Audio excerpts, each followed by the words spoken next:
the ruling establishment has a lot of, they will stop at nothing to complete their toolkit of control, right? So one of the things that has been missing from the toolkit of total control has been quarantines and curfews, right? So now, welcome to the new world in America, where to get on a bus, to go through a subway station, if you think that the procedures at the TSA are onerous, right? Guess this is coming to a bus depot near you. It's a more invasive way, and the ruling class needs this because, let me say, if the ruling class ever saw wide-scale civil unrest, you'd see an Ebola outbreak in America right away. Okay, so this is, what you see is that Ebola is another tool in the toolbox of the ruling class control. Yeah, to keep down absolutely, repression. positively, 100%. This is a tool. Right. Ebola doesn't just magically start spreading. And then we have this doctors that come back here. The white people, of course, live. The two whites who got it survived. All the black people that get it die. It's very possible that these one of these NGOs over there is going around with a veil of Ebola, or spreading it from a small plane onto villages. The point is to get hundreds of thousands of people infected with it and create the next phase of control. Now, one of the things I'd like to show to back up my my claims here. Here's a document from the Rockefeller Foundation. Rockefeller Foundation, right there. You can zoom in on that, where my finger is. It's called Scenarios for the Future International Development, the Rockefeller Foundation. All right. Okay. Let's take a look at what they're saying here. This is something like a 50, 60-page document. I'd like you to go to page 18, if you can look at this up on the internet, but I'll read it off to you. It's called lockstep, lockstep. And this is a phrase that I used right after 2001, when I saw the entire system of the United States, including the population, were in lockstep. So the Congress went along, and yes, it was Osama bin Laden, and the people waved their flag and said, I hate, hate, hate, hate, and everything was in lockstep. Well, in 2010, they published this, Rockefeller Foundation, and here's what they're saying. They're saying that they call it a scenario. These are scenario narratives, and they speak about it in the past tense. So they put out this scenario, lockstep. A world of tighter, top-down government control and more authoritarian leadership, with limited innovation and growing citizen pushback. Okay, I'll read a little bit of it. In 2012, the pandemic that the world had been anticipating for years, nobody was anticipating a pandemic, finally hit. Unlike 2009's H1N1, this new influenza strain originating from wild geese, they use some scenario, but this is Ebola they're talking about. Ahead. Even the most pandemic-prepared nations were quickly overwhelmed when the virus streaked around the world, infecting nearly 20% of the global population and killing 8 million in just 7 months, the majority of them healthy young adults. The pandemic also had a deadly effect on economies. You can see the agenda, just naked, raw, naked control agenda written down, and it's anybody's guess how this becomes effectuated in real life. So whether this is written specifically as marching orders, or whether people take it upon themselves in the intelligence networks to say, okay, well, this has been produced, so this is the plan here. But these narratives have to be written in advance, because the intelligence agencies don't know how to do these narratives. They need help. So these think tanks, they come up with these, like Rand Corporation, Rockefeller Foundation. These are think tanks of death. They're not the think tanks, they're not there to find great ways to help people. Right? Okay, the pandemic also had a deadly effect on economics. International mobility of both people and goods screeched to a halt. Which is what they want. They want a completely isolated world, right?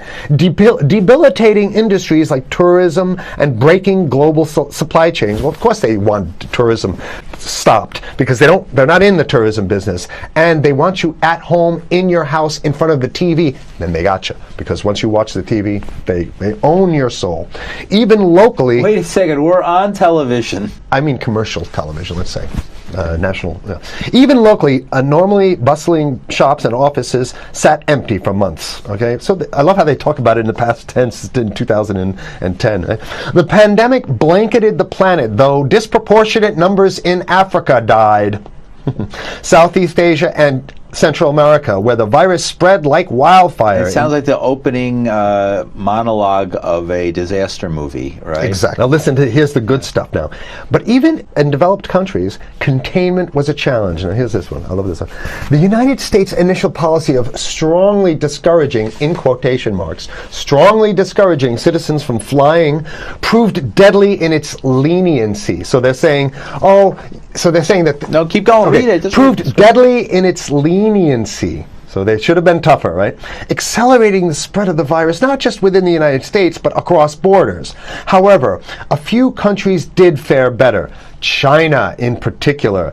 The Chinese government's quick imposition and enforcement of mandatory quarantine for all citizens, as well as its instant and near hermetic sealing off of all borders, saved millions of lives, stopping the spread of virus far earlier than in other countries. So the message is here is we have to look towards the Chinese, the oppressive totalitarian Chinese regime as an example of what we need to be doing here. And of course, the ruling class here loves the Chinese regime because they have demonstrated to the ruling class the most efficient form of capitalism, which is authoritarian capitalism. So we have capitalism, but unfortunately we have this veil. I get it. We have this veil of democracy. This is very interesting. This is continue on. Okay. China's government was not the only one that took extreme measures to protect its citizens from risk and exposure. During the pandemic, national leaders around the world flexed their muscles, flexed their authority, and imposed airtight rules and restrictions. You can see the agenda. Go. Okay. From the mandatory wearing of face masks to body temperature checks at the entries to communal spaces like that's what's happening right now. Yeah, but soon it's going to be like body. It'll be at the subway. Yeah, is that what you're saying? We'll be going through this in the subway to get on buses and the subway, absolutely, things positively. like that. And what this means though is don't think about having a cigarette, a joint on you, or basically you can't. This is a dragnet for everything. So if in order for you in other words, just like with stop and frisk, this is ultimate stop and frisk. This is the ultimate cavity stop and frisk, cavity search kind of thing. All right, so during the pandemic, national leaders around the world flex their authority. Now there's some good stuff. Listen to this.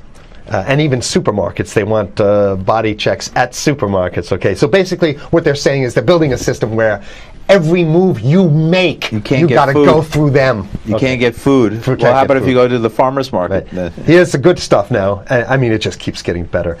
Even after the pandemic faded, this more authoritarian control and oversight of citizens and their activities stuck and even intensified. That's the whole point. So they're going to get rid of... Didn't that happen already with 9/11? Of course. 9/11 was how many, 14 years ago, and we still have all these draconian so rules. So they're going to put the body cavity USA, searches Patriot, and all that. That's right. So in order to get to a supermarket, you got to have a body cavity search, and then when there's no more Ebola, well, you know what?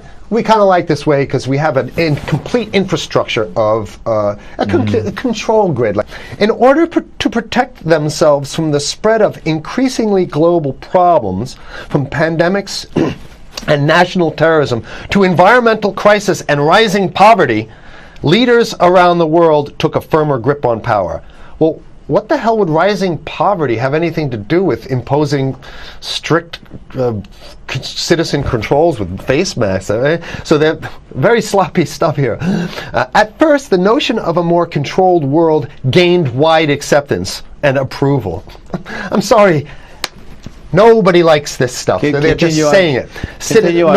I have to provide analysis. Only because we only have 5 minutes left, so that's. Oh my God. Okay. Citizens willingly gave up some of their sovereignty and their privacy to more paternalistic states in exchange for greater safety and stability. I mean, that's just a complete naked contradiction to the famous saying that if you think you're going to give up a little bit of security, I mean, if you're going to give up your freedom for security, you're going to get neither. That's the long-standing thing. And here what they're doing is they're not even ashamed or embarrassed to absolutely say the exact opposite. They're saying, yes, we all want to give up our privacy and sovereignty for more stability and security and stability. So you don't get that. When you give it up like that, you get the shaft. Can you show us the cover again of what you were just reading? One more time, and then I have two more documents. Right, this is what we were reading here, and just zoom in a little bit so folks can see it. He'll zoom in, don't worry, you can relax. Right. And scenarios for the future of technology and international development. Okay, now I have two more documents. Keep it zoomed. We have the National Security Memorandum of December 10th, 1974. This is Henry Kissinger's brainchild. The National Security Memorandum number 200. You can look that up on your internet. I'll summarize it. He says that there's too many people, we got to get rid of the population. So to answer your question. Oh, from earlier. Yeah, he says, he used the word depopulation, which is different. Depopulation means killing people that already exist, and it's to get the minerals, because we need the minerals. And here's another one. The CDC has a patent on Ebola. They patented it. Yeah? Right. So basically, if you want to get a cure for your Ebola, it says it right up here, right? It says human Ebola virus species and compositions and methods thereof, and it's a patent. It's a patent. They patented the main strain plus something like 17 other strains of it. So they own it now, and I don't know how exactly you can own that, but apparently they've done the same thing. Yeah, I didn't think you could own a natural. Yeah, you can. I guess the main thing to finish off this show is this: that they want to get more control, more and it's going to be curfews and quarantines. So what I'm saying is that unless the American people start to get some new way to revolt, a new way to organize, new way to protest, unless we can break through the apathy, because that's what we have here, then it's going to be a slave state here. The ruling class doesn't seem to have too much resistance. They're getting everything on their Christmas shopping list, and they've been wanting quarantines and curfews for a long time. Now they got it. And if you want to live in a world where you're tricked into all this stuff because it's for your safety, right? And if you want to have a probe and make sure you got to check your pockets, make sure you don't have anything incriminating on you before you go out, and when you step out of your house, you want some police there to monitor and see what you're doing. If that's the world you want to live in, be apathetic, don't do anything. You're going to get that world very soon. It's coming your way, definitely. Mm-hmm. Yeah. So what should people do? What's the hope? You have 30 seconds. To wake up, learn about it, and go fight these bastards in Washington. They're easy to beat. If we can just organize, we can beat them. It's simple. They're weak, and there's so few of them.